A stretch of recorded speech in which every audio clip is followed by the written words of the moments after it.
Hotty toddy, Ole Miss fans, and welcome to the Brad and Chad Show on the OM Network. Brought to you by Blue Delta Jeans, made in the USA. This is the show by and for Ole Miss fans, where you'll get expert insight and analysis on Ole Miss athletics. And now, here are your hosts, former Rebels Chad Flowers and retired NFL star Bradley Sowell. Podcast time.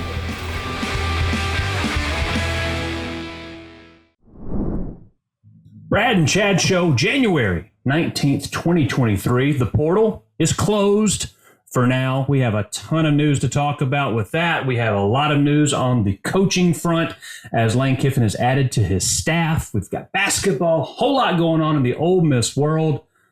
Bradley Sowell, how are you today, sir? Good, man. It's official. It's the official countdown. It's the official 30-day countdown to softball season. So, so I'm excited. I buried the lead there. Sorry, I should have started with that. I forgot the big news. We are 30 days away till our first tournament, and we are hyped up. Man, we've had some good practices. We're ready to roll. But you're right, man. The portal. Wow, what a close, right? We had the world was on fire here a couple of weeks ago, and now suddenly things are looking pretty decent. So it should be good. Yeah, he just keeps bringing me back in. I may get frustrated with Lane Kiffin, but he just brings me back in every single time. And, another thing that we have is recurring guest, Ben Garrett from the OM Spirit. He's on with us as well. I'm actually going to bring him in right now so we can get right into this portal stuff. Joining us on the Nest and Wild Hotline, Ben Garrett, Cowboys fan. Yes, it's an exciting time because if y'all don't recall, and Brad, I know you don't recall, the Cowboys had not won a road playoff game in 30 years. I'm 36 years old. And they beat a senior citizen on miserable Monday. team my entire life. So you know what? I'm going to enjoy it. You can see it all. It's all everywhere on the head. Everywhere. It's great. Did the bus from the senior citizen home come pick Tom Brady up after the game or what? I mean, this dude should have quit a long time ago. Elder abuse is not something to celebrate, Ben. You have to understand that. Y'all are not taking this from me. You're not. No. Well, we're going to see how the Cowboys fare in the Bay Area this week. It should be a fun game against the Niners. That'll be a good one on Sunday night. Look, if you expect to be let down, you're never let down. That is a comic book reference there. Actually. Yeah, Chad got it. Brad didn't. He's probably already judging me with his hateful, sinful eyes. I see you right now. You're like, oh, God, he's already talking about Spider-Man again. You're damn right. Because today is a joyful day, an exciting day. If you're not fired up because of what Ole Miss got done in the portal, then there's something wrong with you. And that's why I am here as your third time recurring. Yeah, 3 times. We're basically going to have to put your name in the title at this point. But Brad and Chad, Ben doesn't rhyme with Brad and Chad. BBC. Yeah, I know. We can't take them anywhere. That is not what BBC. That's not what most people associate with BBC. Yes. British Broadcasting Company. So I'm going to set the stage here before we go down a rabbit hole that nobody wants to go down. Never recover from. So the transfer portal, it has closed for now. So it closed yesterday, which was the 18th. Now, just so everybody knows, players that are still out there that have not committed, they can commit at any point in time. All that the closing of the portal means is no new players can say, I am joining the portal. Now, there is another window for the portal that happens on May 1st. That will go from May 1st until the 15th. So presumably after spring ball, people are going to kind of see where they stand and they may make a decision to jump in. So Ole Miss can still lose players in the portal once May gets here, but they may also have players like Davison, I forget his last name all of a sudden. Igmanosin. Yeah, Igmanosin. He may come back to the Rebels before May 1st. So there's a lot of fluidity that's still happening. But let's ignore that for the moment and let's talk about what has happened, because a lot has happened in the last week. Hell, the last 24 hours have been big. First and foremost, the quarterback room. At first, Jackson Dart's just sitting around, looking around, saying, okay, it's just me. He now has 2 big names in the quarterback room with him. Let's talk quickly. Walker Howard from LSU has now joined the Rebels, as well as Spencer Sanders from Oklahoma State. Now, Ben, let me ask you first and foremost, what are your initial impressions about how Jackson Dart is taking this news? Because it's a complete 180 from where we stood after the Texas Bowl. I've heard that he's bullish on where he stands in the locker room, and he's welcoming the competition, all the right things. But let's be absolutely real here, all right? Spencer Sanders committed when today, January 19th, 2023. Yep. When did the portal window for the first of 2 windows close? Yesterday. That is not a coincidence. It's not, because if there was no concern whatsoever about Jackson Dart potentially entering into the portal himself, they would have just announced this a week ago, because it's been done for a week. At least a week. He's been committed for days. All right. Walker Howard fit more of what we thought they were going for in the portal this portal season, because he was a developmental quarterback that they liked a lot, but we didn't think that they'd get somebody that could truly push Jackson Dart. Yes, push him, get the competition out of him, make him better, but not take his job. Spencer Sanders is not that. No, he's not. He's got 1 year remaining. One year. And this is an accomplished quarterback now, thrown for over 9,000 yards in his college career, over 60 touchdowns. 2021 Big 12 Player of the Year. Yeah. He is not coming in without some assurances attached to it. And there's already been an agreement signed or negotiated, at least when he gets to campus, it'll go into effect with the Grove Collective. So a literal investment has been made here. Money. And money's the only thing we're all paying attention to anymore. So the idea that Spencer Sanders is coming in here in deference to Jackson Dart is patently absurd. Well, I'll go a step farther, Ben. I have it confirmed that there's likely going to be a quarterback competition. So I asked within, I said, hey, whether you guys plan on moving Sanders to a different position or something? No. Nobody better be comfortable in that room, is what I was told. Yeah, nobody's going to be. No time for complacency in that room, and that's no joke. So it sounds like, hey, they don't want anybody getting comfortable, man. I mean, Dart in reality should win if he keeps taking the right steps. But dude, there's some real people in that room now. What people don't realize is Spencer Sanders can run. I mean, he rushed for 2021. He rushed for almost 700 yards. And I've always said this offense. What's dangerous in this offense is a guy that can run. Now Dart can run a little bit, but I think Sanders may be a little more athletic. So this is going to be a legit competition. I think Howard has a chance. He's more down the line future, whereas I think this guy could really push him. And I think we're having a legit quarterback competition on our hands. Well, hold on now. Walker Howard was told in the recruiting process he's going to get a real crack at it too. Oh, he should, and he should. So, his arm is massive. And that's the best point. And I want to pose this to both of y'all. Okay, if this time last year Jackson Dart had just stayed at USC, never gotten in, but Spencer Sanders had, and he'd have been the quarterback that they signed for 2 years, you'd have been through the roof. You said, "Oh my God, it's the ideal fit." So let's not pretend that those same characteristics don't hold true for him now. He's an ideal fit. He can run the ball, like Brad said, better than Jackson can. Jackson's probably a better, upside play as far as a passer.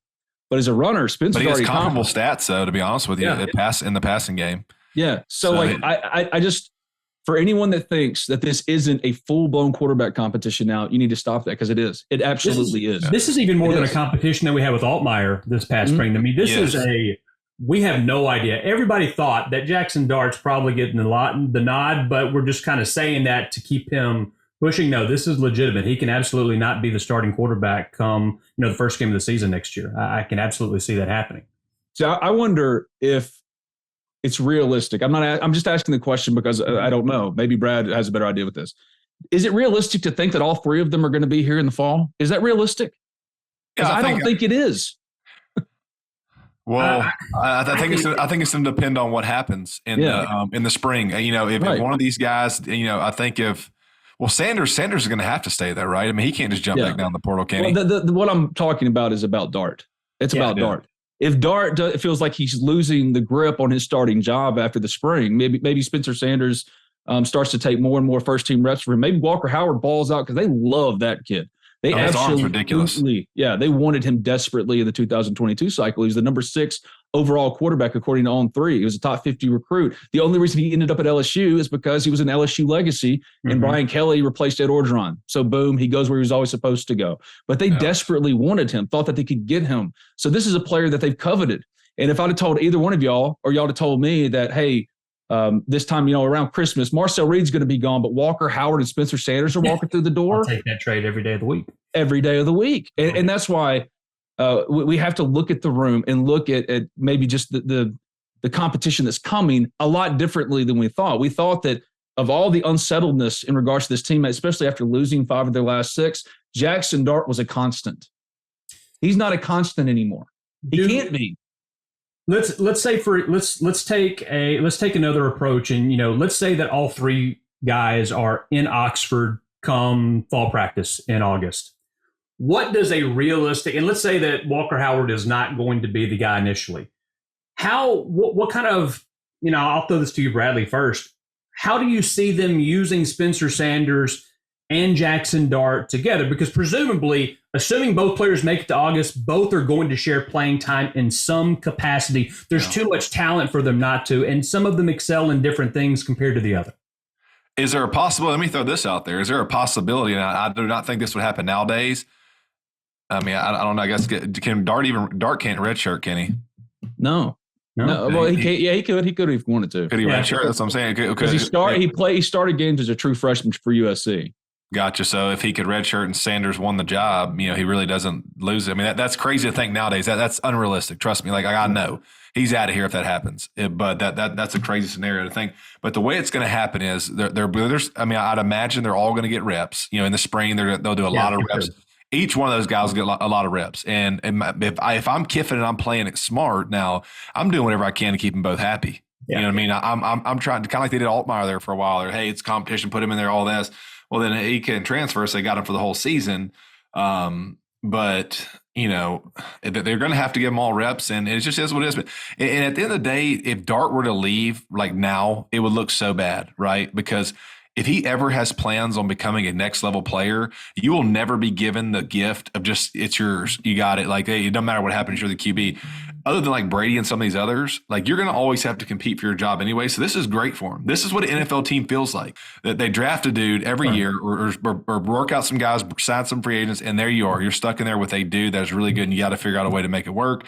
So this is great for him, and this is going to be good for him in the future. Now, if he's actually a good player and he's that dude, he should have no problem beating these guys out, right? He's already had a year of experience in the SEC. I think he has all the tools, but no way should he get comfortable in this situation. I agree with that to a point, because there's one thing about this that isn't getting enough acknowledgement is that players have freedom now, right? So he does have that option. Saving his red shirt, he could transfer if he wanted to and sit out a year and maybe has a more clear path. I mean, I know BYU desperately wanted him last portal cycle. So did Oklahoma, but BYU really made it hard for him. So if it's not what he wants, ideally, he could leave at the end of the spring. But I don't think necessarily, and this is where we disagree, that it would look bad for him or anyone if he were to ultimately leave. I think it's just more exemplifies what the culture is now. Mm-hmm. And it's a very nihilistic and very cynical point of view. But I like it this way because it's very black and white for me. Everything is about winning, period. Everything is about winning.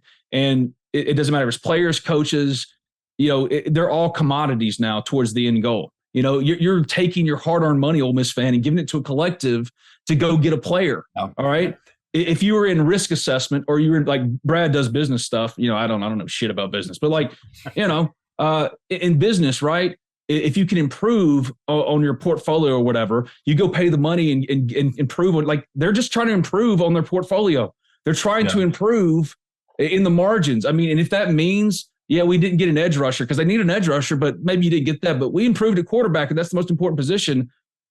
That's what they're doing now. And you can't think anymore in college terms about we're all in this together for a higher purpose, a common cause. Those are our boys out there. Let's root for them. That's not what this is anymore. Yeah. It's very much a business. And that's why if Jackson Dart feels like the best business move would be to leave, I would get that completely. I wouldn't begrudge him of that because that's the culture. But listen, though, here's the thing. Like, we went 8-5 last year, right?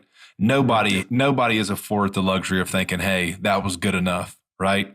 Sure. So he should think, hey, this is what you get. I mean, unless you're winning a national championship and you are that team, Kiffin has to do his job, right? And that's to try to find the best players out there available. I don't care how good your quarterback is. If somebody, hell, honestly, I was texting with a guy on the staff here. I said, heck, if another 5-star comes open next week and wants to come to Ole Miss, bring his ass in too. Yeah. Right. Like, because that's your job. The whole point of this exercise, and we repeat ourselves, the whole point of this exercise is what? To get good players. Yeah. That's it. Right. And get the best players. I have to wonder if Lane at all is feeling any type of pressure after what happened in the offseason and the disappointing finish. Look, I got to bring players in that's going to get me wins, right? I wonder if that's a component to this as well. While obviously I want to stay true to the promises I might have made to Jackson Dart, I have to make sure that I'm justifying the salary that I'm getting paid. I have to bring wins in. One question I do have, Ben, is, we talked about Marcel Reed decommitting. But the Rebels did sign a quarterback commit, Damon Williams out of Chandler, Arizona. No, he's a 2024. Yeah, no, I know he's 2024. Do you think that with Walker Jones coming in, because obviously that wasn't on the landscape probably when he committed as much as it is now, obviously. That's the same question, yeah. Does that change, do you think, his commitment at all to Lane Kiffin?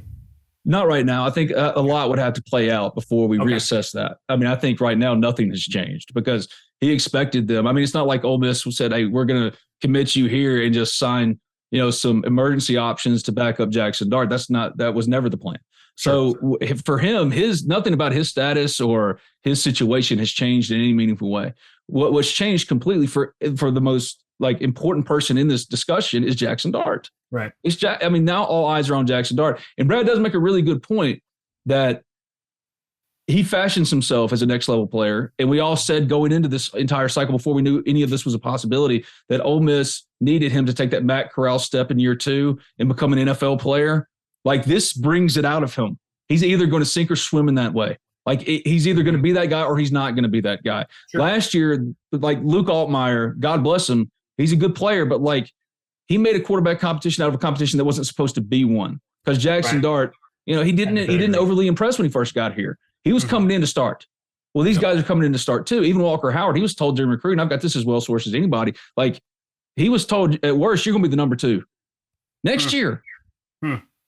Well, that changes things. I think it changes your process a little bit. It does. But the whole point of the exercise is to get good players, get the best players, and try to win games. It's a zero-sum game now. Go win games. So Ole Miss only won 8, and they started 7-0. That's not good enough. And now they're paying $9 million a year to try to win more than that. If Spencer Sanders is what Lane Kiffin feels is the next step, the piece that they need to get over that hump, because you got Georgia and Alabama trips to both of those places on the schedule next year. Tip of the hat, man. Sounds good to me because, that's the way it has to be now. The entire structure is that way. Now, these weren't the only – so obviously the quarterbacks are always going to get the headlines, but these are not the only additions that have been made here in the last week or so. 2 more offensive linemen are coming to Oxford. You've got Quincy McGee, leaving UAB coming, and then Victor Kern coming in from Washington. So a little bit of background for these guys.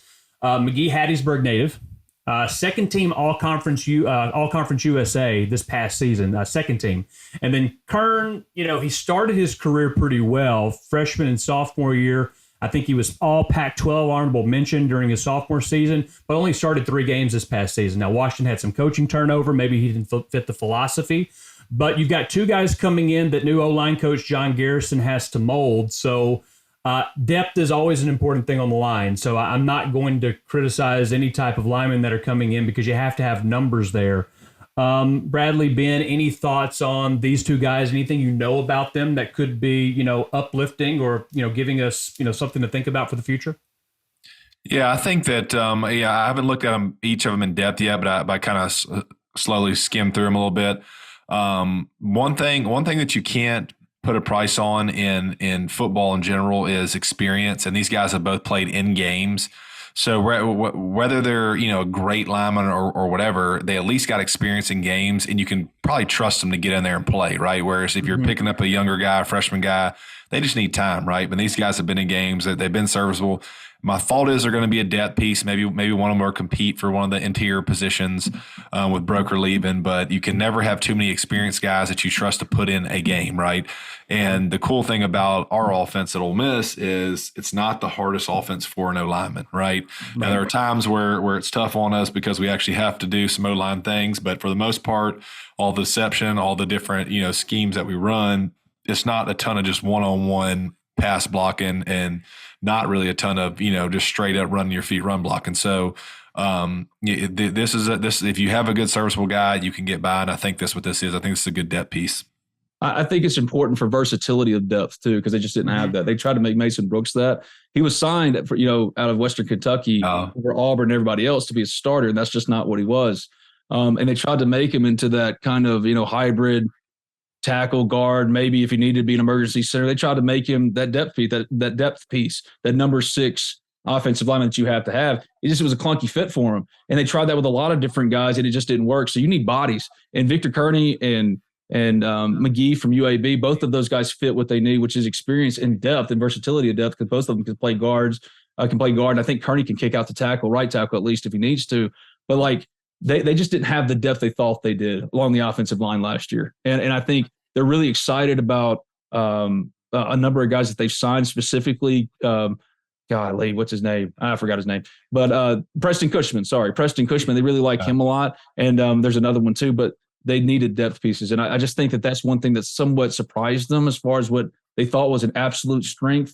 That by the end of the year, especially in the Texas Bowl, with that line just played terribly, they needed to address it here. They needed to address it with experience through the portal, not necessarily through, developmental guys like a Walker Howard at quarterback. Yep. Now, I did mention that there's still some guys that are in the portal from Ole Miss. I mentioned Davison Igbinosun. You've got Ashanti Sistrunk that just he added as well. Tyshim Johnson is out there. I know that there's a lot of optimism getting Igbinosun back. Any chance on these other guys? I know Jalen Robinson, he's on the offensive side of the ball. But, Ben, any chance that those guys are coming back, or can we just kind of consider they're going to be on another team next year? Sistrunk surprised me only because there's an obvious path to playing time, even though I think they've been trying to recruit over him and over Austin Keys, who's now gone to Auburn, and over a number of guys at that linebacker position. Monty Montgomery from Louisville is in for a visit this week. I think they're going to get him. And then Demoy Kennedy from Alabama, I think he's going to end up in the room too. So the room's going to look drastically different. So it makes more sense when you try to think about, okay, why did he get in? There's an obvious path. Well, I think, it's going to get pretty crowded pretty quickly for them. And any guy that didn't really produce at one of their weakest positions, being linebacker, well, they're not going to fight to keep you. However, Davison Igbinosun, they absolutely want to keep. Absolutely. Sure. And they've upped their NIL money and offered to him and made it very lucrative. But here's the unpredictability of the portal. Good players, not even unpredictable, it's being sarcastic, was a bad example of it. But these kids get into the portal, guess what? Good players get paid. And there are 2 standing offers from SEC schools for him to go there. And it's going to be hard for Ole Miss to match it. But that's a big need. And that's why they had North Texas cornerback, what was his name? Deshaun Gaddy. Yeah, he was in this week. They've got John Saunders from Miami of Ohio already committed. That stuff, that's become a critical need, especially if they can't hold on to Davison Igbinosun, and that's the part of the portal.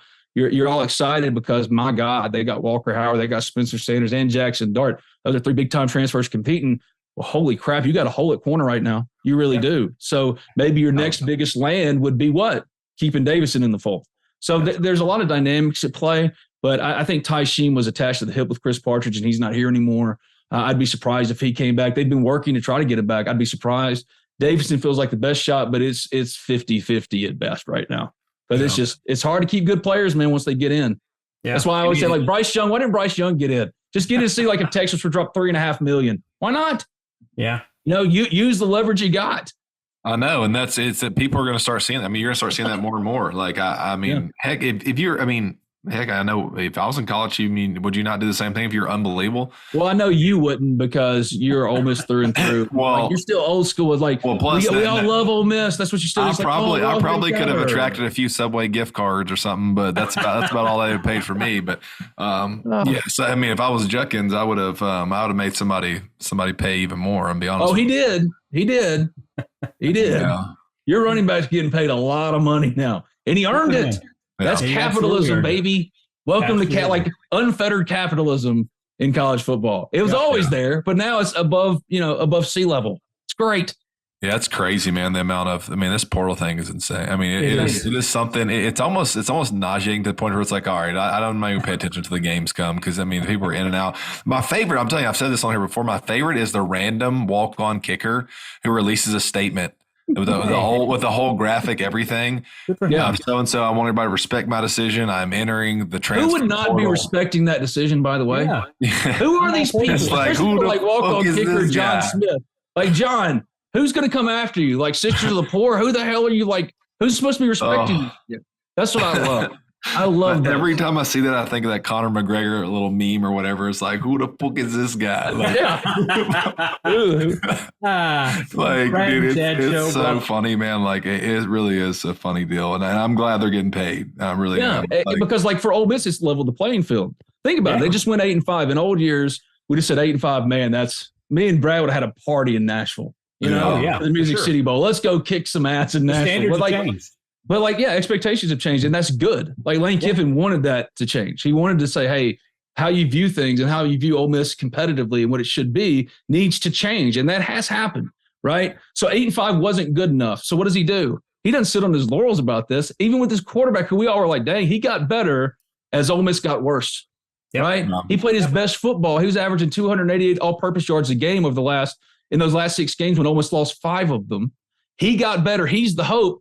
well, if I can improve on him, because that's what it has to be. Yeah. Right. It has to be. I want to see Ole Miss win a national championship. I had a friend of mine went on vacation with him, and he was like, I'm not going to ever give any money to this because I just don't agree with it. It's not what it used to be for me. And I understand that completely. For me, I like that it's black and white. Bro, you're telling me I can go just buy a quarterback and maybe win 11 games? Sign me up. If all it is money, like Ole Miss used to think it had to overcome all this different stuff with Alabama and Georgia, LSU, whoever, just to be in their same realm. Now it's just money. It's just money. So, yes, it's cynical and it's a bummer because it did feel great to be a part of a bigger community and a bigger cause. But holy shit, guys, Ole Miss just signed Oklahoma State's quarterback, Walker Howard, who they wanted from LSU, and LSU wanted to keep, and Jackson Dart's on campus, who they signed over Oklahoma to BYU. And Chad, y'all think about this. In last year's recruiting class, if you had Chris Marshall and Howard in it, oh, you got it. Literally, it's been 6 months. Yeah. It's been 6 months since that class, or whatever. It's been a year since that class was signed. Now you have 2 5-stars in your recruiting class that are essentially the same guys they were a year ago. So that is interesting. But I will say this: I give Lane some crap, and I'm giving him credit and crap. I'm gonna give him credit for this move because I think him bringing in these quarterbacks was what's best for the program. Right? He didn't play the whole we already got Jackson Dart. No, it's what's best for Ole Miss. I think he did what was he had Ole Miss's best interest in mind when he brought these guys in, and that is what you have to do. And who cares? I mean, and if Jackson Dart were to get sad and go to transfer, well, then you didn't want him anyways. He wasn't built for that competition. I don't think he's going to do that. I actually think he's going to rise to the occasion and be really good because I'm still high on him. But I think you have to do what's best for Ole Miss, and that's what Lane did. And he said, you know what? I'm going to stack that room up. I think Sanders, in his own respect, was a 4-star quarterback when he came out, right? So I think you got 2 pretty much 5-stars and a 4-star in there, and all of them have played. I mean, think about what you just said. All right, Bradley Sowell is a born and raised Ole Miss fan. He lost 1 million pounds to come play at Ole Miss, and be the best version of himself because it was a dream come true for him. All right. If I'd have told little Brad back when he was like dialing up to AOL in 8th grade or whatever the hell it was, right? If I asked you or I told you, hey, man, in the year 2023, your Ole Miss Rebels are going to have 2 4-stars and a 5-star in their quarterback room, you'd go, holy crap. Oh, yeah. Times have changed. That's good. That's good. And that's why I understand the sentiment of, oh, man, what does this mean for Jackson? It means to put up or shut up. It's a zero-sum game. Lane Kiffin has said that's what it is. All right, cool. And the expectation from me, from you, from Chad, everybody, go win now. Go win games. That's all I care about. Just win because I want to see 1 title before I die. Yes. 1 title, 1. And I saw baseball win. That was awesome. It was fantastic. Me and Brad celebrated with Kool-Aid shirts. It was unbelievable. All right. However, football is different. Football is different. It's different. All right, let's reset here. So before we do that, Brad and Chad Show brought to you by Blue Delta Jeans. Also brought to you by Jeff Griffin with the Stevenson Griffin Group at Baird Private Wealth Management. You can go to the group's website at stevensongriffinGroup.bairdwealth.com or give them a call at 662-841-1900. Okay, so we've talked about the transfer portal, but that's not even arguably some of the biggest news that has happened in Oxford. So we mentioned Chris Partridge is no longer with Ole Miss. That means that we had to replace him as defensive coordinator. Lo and behold, we go to Tuscaloosa and bring in Pete Golding, who has had a tumultuous tenure in Alabama for Alabama fans' standards, which are ridiculous. I mean, Alabama still had a top 10 defense. His defense has allowed 18 points per game this past season. And now Alabama fans are rejoicing, but Ole Miss fans are rejoicing as well. The rumor is Nick Saban made him an offer to stay in Tuscaloosa, but he's decided to come to Oxford. He did. And that's telling how much, he still wanted him there. So he could have been doing that bad if Nick Saban, the greatest coach that we're going to see in our generation, more than likely, wanted Pete Golding still in Tuscaloosa. That tells me something. Why do you leave, man? What's the upside? What do y'all think? I mean, what's the real story behind it? Because I don't see the reason for leaving unless Ole Miss promised him something or whatever. It's got to be a tough job working for Saban, man. It does. Has to be a tough job. It's effectively what basketball coaches do every 5 years. What Mike White did with Florida going to Georgia. It's a contract reset for him. That's what it is. That first and foremost. However, if we're going to be really real here. Every single year, it's only fair. Every single year, every offseason, Lane Kiffin has talked to other schools. He has flirted with other schools. Fair, yeah.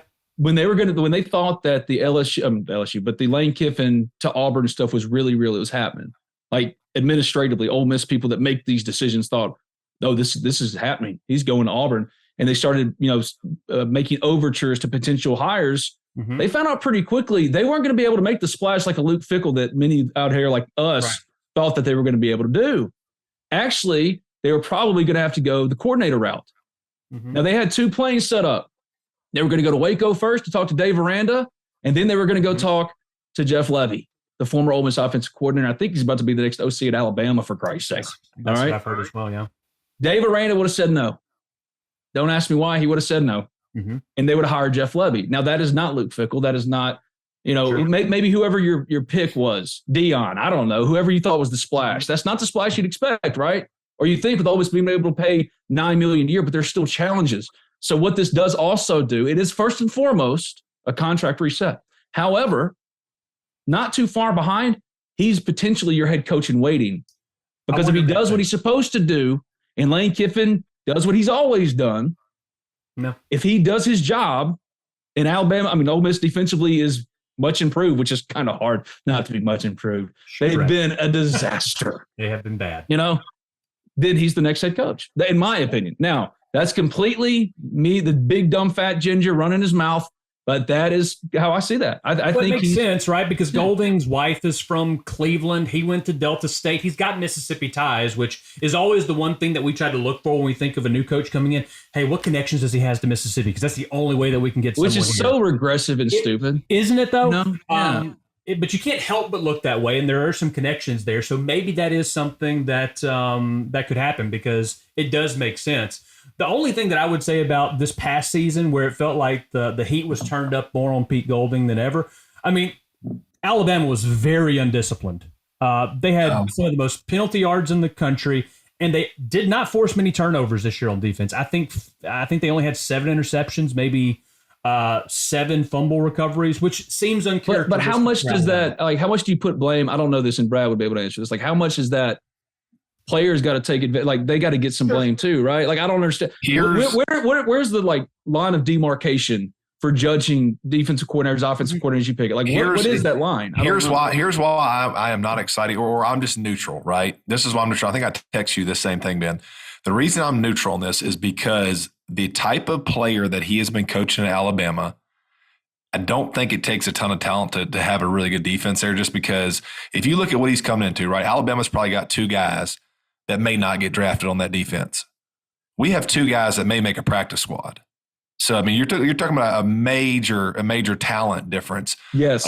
Which he says, so I don't know how good he, I'm sure he's good, but I feel like, it's a real difference in what he's come to and what he's been with. So I don't know how to judge it. I don't know. We will see. Can he do this? Can he win with what we have? I don't know. He gave a 50 burger with those guys to Tennessee.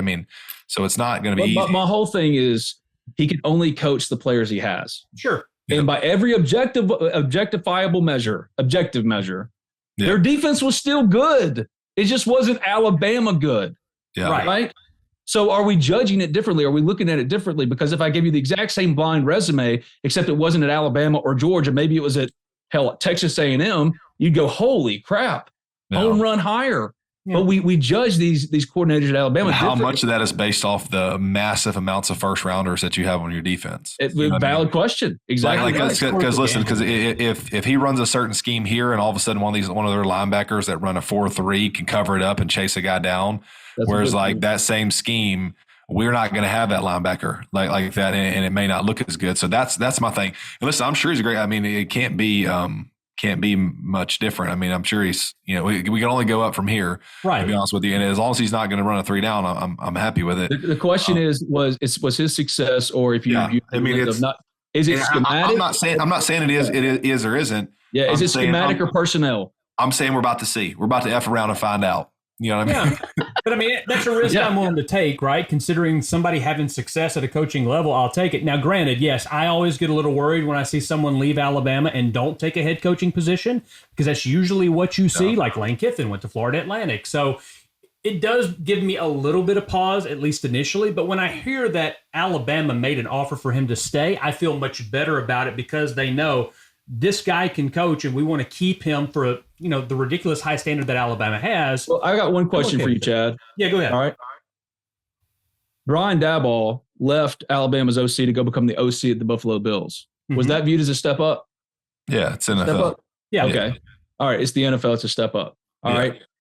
So if you view Ole Miss, if we all think that Ole Miss has changed and the viewpoint of Ole Miss is different, then don't we have to view a lateral move like to Ole Miss? It's not really a lateral anymore. Like, don't we have to consider that in the same vein though? Even though we can it's say not a that, step up. It's not a step up. Like Alabama is obviously a step up from Ole Miss as far as being a coordinator, but it's not like, you know, he just got demoted or booted booted away from the cool kid table in the cafeteria. That's not what happened here. No. You know, it's like he was coveted because of what he did at Alabama. And while maybe the Alabama expectations are different than Ole Miss, he's a hell of a hire. He is going to be teaching a whole different set of talent than what he's ever had at Alabama. So we're going to really see if this guy can coach, which if he's going to be our head coach in waiting, so to speak, this is a good test for him to see if he's got that mettle. Oh, God, please don't let that be the headline for this podcast. Ben Garrett claims Pete Golding, Ole Miss head coach in waiting. It's at least worth speculating. Oh, no, that's what these things are for. You can't even – there's no such thing as that now. With the way things interchange in college football, like you don't know who's available. Like it's hilarious. It's just like when it's almost equivalent to everybody crying about the Reed guy leaving and all this stuff and Kiffin acting like he didn't care. But like who knew Walker Howard was going to be an Ole Miss Rebel? Like, are you kidding me? If I'd known that Walker Howard, I wouldn't have wasted one piece of my finger on typing anything about that kid.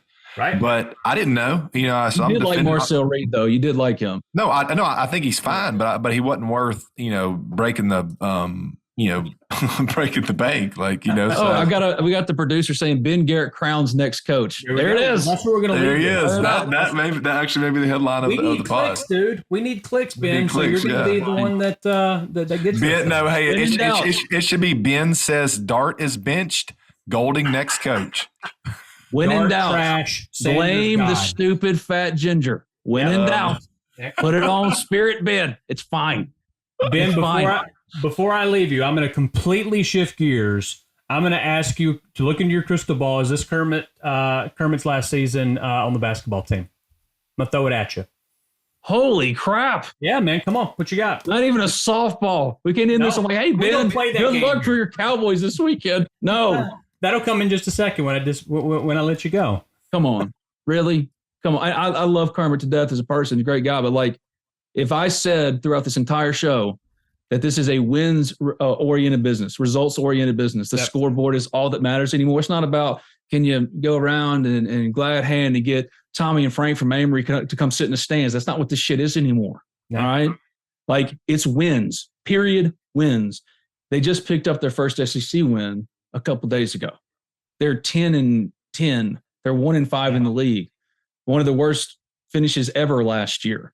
All right. If they don't make the NCAA tournament, which, let's be honest, unless it's drastic, they're not going to. Right. We all know, including Kermit, he is not obtuse where this is headed. They did not roll over his contract last year. I got Keith Carter coming on my podcast and on the Ole Miss Spirit next week. And I'm going to say straight up, like, the question isn't whether or not at current trajectory, what's going to happen. It's, is there a possibility something could happen in season? Right? Yeah. That's what the question is. And I want Kermit to succeed. Sure. I think he's been like, honestly, the production as far as recruiting, no one's ever recruited as far as stars like he has. No. It just hasn't worked. And a lot of his evaluations have been catastrophic misses.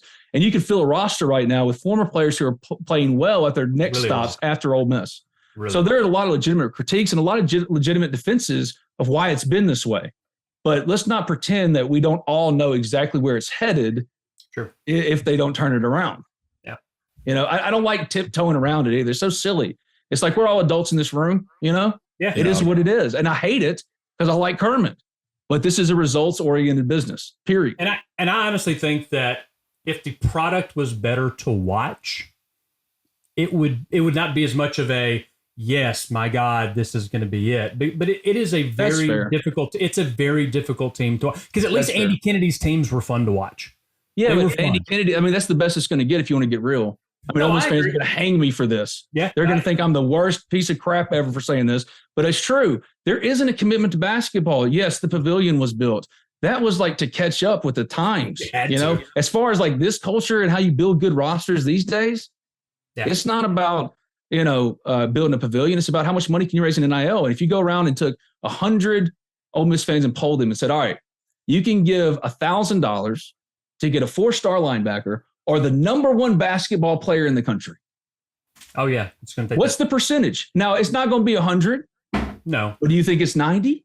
I think it's at least over 88. Oh, 100%. It's well over 85%. Absolutely. Yeah, I mean, you're going to have most people say, "Oh, give my money to the linebacker," because that's what they value. So it's going to have to be a completely different shift in how we view Ole Miss basketball. What do you want out of that program? Because Andy Kennedy got creative in how he got talent because he lost out on Malik Newman when he thought he raised the right money, and Hatton State beat the crap out of Ole Miss. Didn't even come close. All right. And then he went overseas, and then he signed, forgotten players like Marshall Henderson and Stephen Moody. All right. That's not what works now. It's all about the money. Even the guys that you have on your roster, they had to sign Matt Morrell and Deshaun, who was coming off a knee injury, to pretty lucrative, all things considered, NIL deals to keep them. It's about the money, and the money's not there. So everybody, not just administratively with Ole Miss, not just with Kermit and the players and everything, like not just coaches and players, everybody, including Ole Miss fans, have to decide what they want. If they really want to win, you're going to have to pay some money because that's what it is. Yep. Well, Ben, we will. That Keith Carter interview should be pretty good. You got Talk of Champions, Ben Garrett, OM Spirit. When's that next episode going to drop for you, Ben? I just do it by the seat of my pants. Brad knows that. I think it's on Monday. I think I'm going to make this one into like the next podcast too. We're like people helping people. Look, I'm the recurring now. I am Ben the recurring. You're the guy. I sound like Kang the Conqueror. I'm Ben the recurring. Oh God, Kang the Conqueror. What fictional show is that from? Marvel, Ben. First of all, it's not from a show. Marvel. It's from the Marvel Cinematic Universe, Marvel series, Brad. Sir. Oh, gosh. All right, Kang. Well, best of luck to your Cowboys this weekend, my man. Thank you again for your time. We appreciate it. Enjoyed it, guys. Thank you. Absolutely. See you, Ben. Howdy toddy, man. Howdy toddy. That's Ben and Garrett on the Nest and Wild hotline. Remember, Nest and Wild, created by Southern Craftsman. Nest and Wild mattresses, powered by decades of experience, passion for improving your quality of sleep. They are backed by a 99-night guarantee. They will help you sleep easy. They're made locally in Tupelo, Mississippi. You can find them on Amazon or nestandwild.com. Bradley, always good talking to Ben because, man, he's got so much stuff that he knows about what's going on in that portal. Yep, he does, man. That's what he does for a living every day, so it's always good to have him on there. Yeah, it is. Now, wrapping up a few things, we talked about the basketball team. Ben mentioned they did pick up their first conference win at South Carolina on Tuesday without Deshaun Ruffin. So, hey, there you go. That's pretty impressive. They will play Arkansas and Fayetteville on Saturday. And on the flip side, the women did lose their first SEC conference game against Alabama. They will be back at it on Sunday when they head to Auburn to play the Tigers, whom they beat by 32 back in December. So hopefully they can get back onto it right there. So, Bradley, did you get a chance to watch any of the NFL playoffs this past weekend? I did, man. I did. Interesting, dude. This Trevor Lawrence guy, that game was crazy. Did you see that? Apparently there was a guy who bet like $1.4 million just to win 11,000. Good for him. I'm glad he lost. What an idiot. Unbelievable loss there. So yeah, what did he do? He placed the bet when they were up 27-0. 27-0. Uh-huh. Yeah. I'm glad a fool and his money will soon be parted, as the saying goes. But that was cool. The Dolphins almost pulled it out with third string quarterback in Buffalo. So I was pleasantly surprised, and they fired their defensive coordinator today. So that was happy as well. Who are your picks? We still have, we've got 8 teams left. If you were to say your Super Bowl favorite, who would it be? Man, it's just crazy this year. I do think the Chiefs are going to be tough to beat, but there's something about the Bengals, man. I just love that squad. I think Burrow's got swag. I love Joe Burrow. I mean, that just goes to show you really, Coach O, he really was just lucky as a mother effer, dude. Like, no kidding, dude. Joe Burrow is that guy. I think they started out like 1-4 or 2-4 this year, and like all of a sudden they just go ripping. They got a good squad. They're all young too. That team's gonna be good for the next 5 to 10 years. That'll be a fun game against the Bills this weekend. I still think the Eagles. Eagles are good. Eagles, Niners, assuming that's the NFC Championship game. That's going to be a real good that I'm looking forward to watching there. So we'll see what happens. So there we go. You got Jags Chiefs on Saturday. We'll see what happens there. But until then, Bradley, good luck with your softball. I know it's right around the corner, man. Yeah, I can hardly focus on this show, dude. I got a commitment during the show. It's just like the portal for softball. Dude, honestly, I honestly was tough to focus because I had and this girl would be considered a 5-star, and there's no question about that. So, just got a commitment, and I just got better, so I'm excited. Well, hopefully that your bank account is a little bit lighter after this this acquisition. So really happy for you there. Yeah, 10-year-old. Gotta break them off some NIL. There you go. Well, until then, everybody, make sure you like and subscribe Brad and Chad Show wherever you get your podcast, whether it's YouTube, Apple, what have you. We want to thank Blue Delta Jeans, our title sponsor, handmade in the USA to fit you and only you. Visit them at bluedeltajeans.com to find your fit using their easy-to-use virtual tailor. We want to thank Ben Garrett for once again coming on and giving us his wisdom and knowledge about everything Ole Miss. And then until then, we'll see you next week. Bradley, hotty toddy, man. See you, man. Hotty toddy. Thanks for listening to the Brad and Chad Show. Follow the boys on social media for more content. And don't forget to like and subscribe wherever you listen to podcasts. This has been an OM Network production, brought to you by Blue Delta Jeans, made in the USA.